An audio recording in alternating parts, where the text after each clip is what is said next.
अप्रैल 1995 Japan का जूशी बीच। सुबह के 7 बजे थे। हवा में हल्की ठंडक थी और एक्साइटमेंट। ये हैं 17 से 20 साल के 11 जिगरी दोस्त, कॉलेज के स्टूडेंट, जिनकी आंखों में सपने थे और दिलों में समंदर को जीत लेने का जुनून।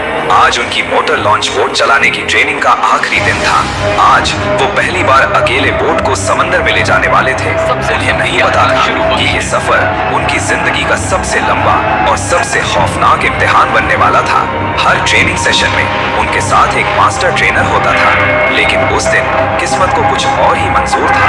उनका ट्रेनर नहीं आया। घंटों इंतजार करने के बाद उन लड़कों का सब्र जवाब दे गया। केंजी, अरे यार, कब तक वेट करेंगे? हमें सब कुछ आता है। चलो आसपास एक छोटा चक्कर लगा के आते हैं। ट्रेनर के आने से पहले वापस आ जाएंगे। नहीं यार, ये रिस्की है। बिना ट्रेनर के जाना ठीक नहीं। नियम तो नियम होते हैं। लेकिन जवानी का जोश और समंदर का बुलावा इतना तेज था कि थोड़ी ही देर में सब मान गए।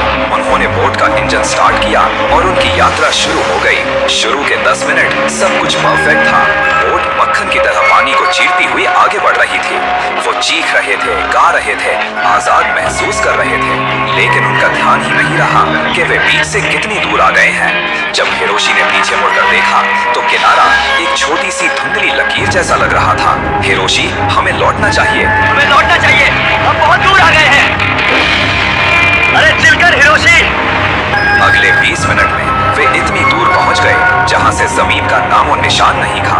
अब सबको डर लगने लगा था। ये मुड़ नहीं रही। स्टीयरिंग व्हील जाम हो गया। ब्रेक। किसी टेक्निकल खराबी की वजह से बोट अब उनके कंट्रोल से बाहर थी। उन 11 लड़कों के चेहरे का रंग उड़ चुका था। वो ना तो बोट रोक पा रहे थे और ना ही कूदकर अपनी जान बचा सकते थे, क्योंकि चारों तरफ सिर्फ और सिर्फ गहरा अथाह समंदर था। बोट अब एक बेकाबू ताबूत की तरह सीधी चलती जा रही थी। दोस्तों, एक पल के लिए उस बोट पर खुद को महसूस कीजिए। आप अपने दोस्तों के साथ हैं, पर चारों तरफ सिर्फ दुश्मन है। एक ऐसा समंदर जो आपको निगलने के लिए तैयार है। आप क्या करेंगे? क्या आप एक दूसरे पर इल्जाम लगाएंगे या एक दूसरे का हाथ थामेंगे? ये कहानी सिर्फ एक दुर्घटना की नहीं है। ये दोस्ती, हिम्मत और उस उम्मीद की है जो सबसे गहरे अंधेरे में भी जलती रहती है। अगर आप जानना चाहते हैं कि इन 11 दोस्तों ने अगले 9 सालों तक मौत को कैसे चकमा दिया, तो द मिस्ट्री दुनिया को अभी सब्सक्राइब करें और बेल आइकन को दबाना मत भूलिएगा, क्योंकि इस कहानी का अगला दिन एक नया खौफ लेकर आने वाला है। और हाँ, अगर इन लड़कों की बेबसी ने आपके दिल को छू लिया है तो लाइक का बटन जरूर दबाएं। चलिए अब चलते हैं उस बेकाबू सफर पर जिसकी कोई मंजिल नहीं थी। लड़कों ने अपनी पूरी इंजीनियरिंग लगा दी, हर तार को छेड़ा, हर पुर्जे को हिलाकर देखा, लेकिन सब बेकार। बोट ठीक नहीं हुई। शाम हुई, सूरज समंदर में डूब गया और रात ने अपनी काली चादर फैला दी। अब उनके पास बस बोट में पड़े रहने के सिवा कोई चारा नहीं था। बोट में खाने पीने का जो थोड़ा बहुत सामान था वो बस 1-2 दिन के लिए ही काफी था। कुछ रस्सियां, एक बड़ी कटारी और थोड़ी सी पानी की बोतलें, यही उनकी कुल जमा पूंजी थी। दिन रात में बदला और रात फिर से दिन में। बोट तब तक चलती रही जब तक उसका तेल खत्म नहीं हो गया।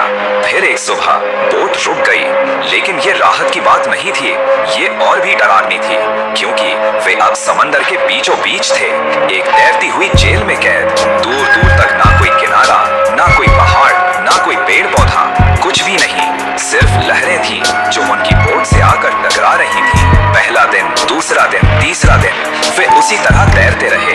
दिन की धूप उन्हें आग की तरह जला देती और रात का अंधेरा उनके दिलों में खौफ भर देता। रात में समंदर के नीचे से अजीब अजीब आवाजें आती।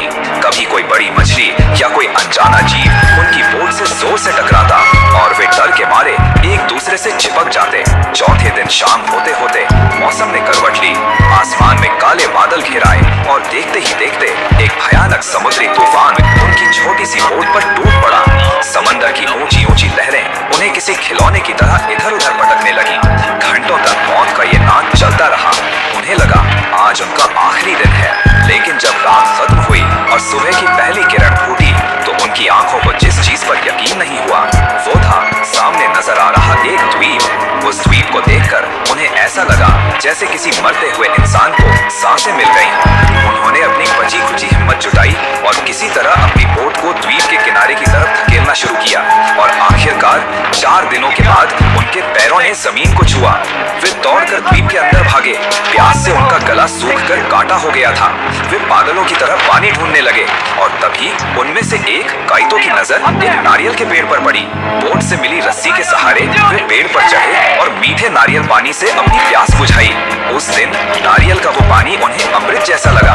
जमीन पर बैठकर सबने एक लंबी सांस ली, पर अब उन्हें एक और सच्चाई का सामना करना था। वो यहाँ फंस चुके थे। हिरोशी, अगर हमें यहाँ से जिंदा लौटना है तो हमें 3 चीजों पर ध्यान देना होगा। रहने के लिए एक पनाह, पीने के लिए पानी का इंतजाम और सबसे जरूरी आग। उसकी आवाज में एक ठहराव था जिसने बाकी लड़कों को हिम्मत दी। एक अनजान द्वीप पर शुरू हुई 11 लड़कों की जिंदगी और मौत की लड़ाई। पहला काम था मीठे पानी का एक परमानेंट सोर्स ढूंढना। 2 दिनों की तलाश के बाद आखिरकार द्वीप के थोड़ा अंदर जाकर उन्हें एक छोटा सा झरना मिल ही गया। साफ मीठा पानी देखकर उनकी आंखों में खुशी के आंसू आ गए। उन्होंने उस झरने के पास ही अपना पहला ठिकाना बनाने का फैसला किया। लेकिन उस द्वीप पर उनकी पहली रात कयामत की रात थी। जंगल से आती अजीब और डरावनी आवाजों ने किसी को सोने नहीं दिया। हर आहट पर ऐसा लगता जैसे कोई खूंखार जानवर झाड़ियों में छिपा उन्हें ही देख रहा है। वो रात उन्होंने एक दूसरे का हाथ पकड़कर जागकर गुजारी। यूता, रुक, वो जहरीला है। उस दिन वे समझे कि ये जंगल जितना सुंदर दिखता है उतना ही खतरनाक भी है। दिन बीतते जा रहे थे और द्वीप पर जिंदगी आसान नहीं थी। एक दिन नुकीले पत्थर पर पैर पड़ने से डाइकी का पैर बुरी तरह कट गया। इन्फेक्शन का डर सबको सताने लगा। उन्होंने जंगली पत्तों को पीसकर उस पर बांध दिया। केंजी, अब से हम एक टीम की तरह काम करेंगे। कोई पानी लाएगा, कोई खाना ढूंढेगा और कोई मिलकर रहने की जगह को और मजबूत बनाएगा। उनका सबसे बड़ा संघर्ष था आग जलाना। महीना भर बीत गया। वे हर रोज कोशिश करते, पत्थर पर पत्थर रगड़ते, लकड़ी पर लकड़ी घिसते, लेकिन आग की एक चिंगारी भी नहीं निकलती। कच्चा खाना खाकर वे बीमार पड़ने लगे थे। उन्होंने नुकीले पत्थरों और सीपियों को घिस कर चाकू और भाले जैसे औजार बनाए और एक दिन काइतो और डाइकी अपने बनाए हुए भाले से एक बड़ी मछली का शिकार करने में कामयाब हो गए। उस दिन कच्ची मछली खाते हुए भी उनके चेहरों पर एक चमक थी, एक जीत की चमक। एक दिन समंदर के किनारे उन्हें एक टूटी हुई प्लास्टिक की बोतल बहकर आई हुई मिली। उस एक बेजान बोतल ने उनके अंदर दबे सारे इमोशंस को बाहर निकाल दिया। वे सब उस दिन घंटों समंदर की तरफ मुंह करके बैठकर रोते रहे। जैसे जैसे दिन बीत रहे थे, खाने की कमी एक बड़ी समस्या बनती जा रही थी। इसी बात को लेकर एक दिन रेन और ताकेशी के बीच जोरदार झगड़ा हो गया। केंजी ने सख्ती से बीच बचाव किया और उसी दिन एक नियम बनाया, जो भी खाना मिलेगा सब में बराबर बांटा जाएगा, चाहे वो एक टुकड़ा ही क्यों ना हो। दूसरा साल, तीसरा साल, वक्त गुजरता जा रहा था। अब उनके बाल और दाढ़ी बढ़ चुके थे, कपड़े फटकर छिथड़े हो गए थे और कुपोषण और कड़ी मेहनत ने उनके शरीर को सुखा दिया था। तीसरे साल जब वे द्वीप के दूसरे छोर को एक्सप्लोर कर रहे थे तो उन्हें एक गुफा के अंदर एक इंसानी कंकाल मिला। ये खोज उनके लिए एक बहुत बड़ा झटका था।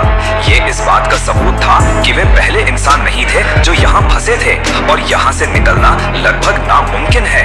इस खोज ने उन्हें मानसिक रूप से तोड़कर रख दिया। ताकेशी के नेतृत्व में कुछ लड़कों ने छिपकर एक बेड़ा बनाकर यहाँ से भागने का प्लान बनाया, लेकिन जैसे ही वे उसे समंदर में उतारने ही वाले थे, एक तूफान आया और उनके बनाए बेड़े को चकनाचूर कर दिया। जिंदा रहने के लिए उन्हें हर रोज अपनी जान जोखिम में डालनी पड़ती थी। वे द्वीप की खड़ी चट्टानों पर चढ़कर समुद्री पक्षियों के अंडे और बच्चे पकड़ते थे। हाँ, वे अपनी पानी की कमी को पूरा करने के लिए उन पक्षियों का खून तक पीते थे। एक दिन ह्यूमा, जो ग्रुप में सबसे फुर्तीला था, ऐसी ही एक खड़ी चट्टान पर चढ़ा, लेकिन अचानक उसका पैर फिसला और वो चीखता हुआ सैकड़ों फीट नीचे खाई में गिर गया।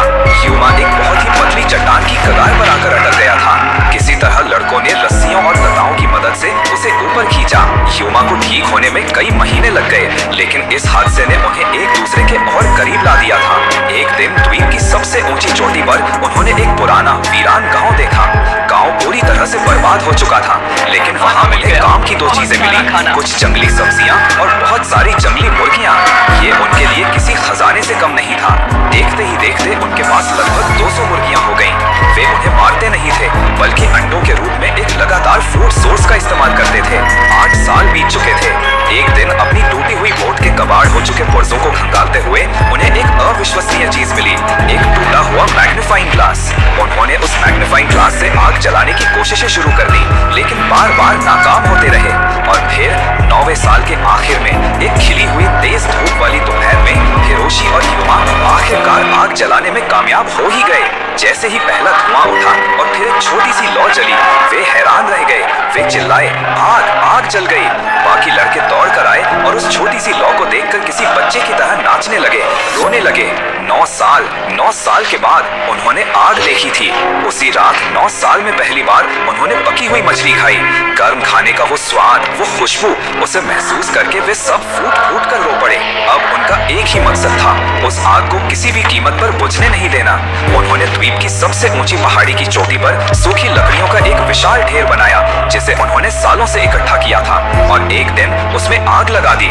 अब शुरू हुआ इंतजार। हफ्ते बीत गए, लेकिन कोई नहीं आया। एक रात उन्हें दूर समंदर में एक जहाज की रोशनी दिखाई दी। वे पागलों की तरह चिल्लाए, मशाल जलाई, लेकिन वो जहाज अपनी दिशा में आगे बढ़ता चला गया। ये झूठी उम्मीद उन्हें अंदर तक तोड़ गई। वे लगभग हिम्मत हार ही चुके थे। वे नहीं जानते थे कि उनकी किस्मत बस कुछ ही घंटों में पलटने वाली थी। एक मछली पकड़ने वाला जहाज, जो एक तूफान के कारण अपना रास्ता भटक गया था, उसी द्वीप के पास से गुजर रहा था। जहाज के कैप्टन ने जब दूर से आते उस अजीब घने धुएं को देखा तो उसे कुछ गड़बड़ लगी।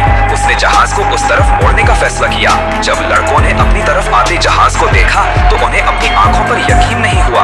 उन्हें लगा कि ये उनका कोई वहम है, कोई सपना है, लेकिन वो सपना नहीं था। जब वे बंदरगाह पर पहुंचे तो उनके परिवारों से उनका पुनर्मिलन हुआ। वो पल, उस पल को शब्दों में बयां नहीं किया जा सकता। वो माँ बाप जो ये मान चुके थे कि उनके बच्चे मर चुके हैं, उन्हें 9 साल बाद अपने सामने जिंदा देखकर खुद को रोक नहीं पाए हैं। उन 11 लड़कों की इस अविश्वसनीय सर्वाइवल की कहानी पूरी दुनिया में फैल गई, जो इंसानी हिम्मत और जिंदा रहने की एक अमर मिसाल बन गई। ये कहानी हमें सिखाती है कि उम्मीद की एक छोटी सी चिंगारी भी घने से घने अंधेरे में रास्ता दिखा सकती है।